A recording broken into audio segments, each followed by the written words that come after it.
Посланник Аллаха, да благословит его Аллах и да приветствует, сказал: «Передавайте от меня, даже если это всего один аят». В этом хадисе кудси, который мы приведем, предстанет величие Творца.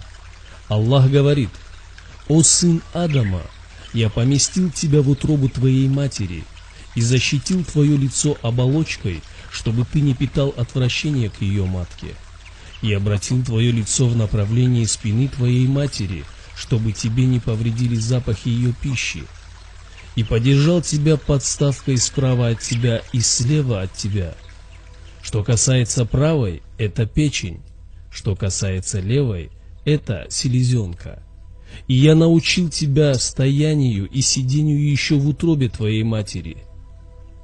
Так способен ли на это кто-то, кроме меня? А когда подходит твой срок, я внушаю ангелу, чтобы он извлек тебя, и он выводит тебя на перышки своего крыла.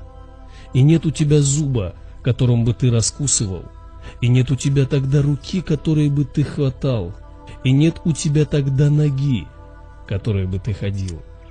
И устроены для тебя две тонкие жилки в груди твоей матери, течет в них чистое молоко, согревающее зимой и освежающее летом.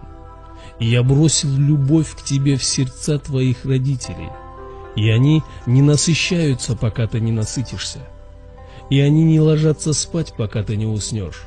А когда укрепляется твоя спина и увеличиваются твои силы, ты выступаешь против меня своими грехами в уединении и не стесняешься меня.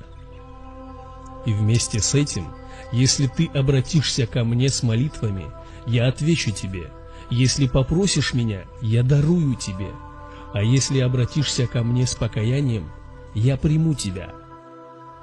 Просьба переслать этот видеоролик всем, потому что посланник Аллаха, да благословит его Аллах и да приветствует, сказал: «Передавайте от меня, даже если это всего один аят».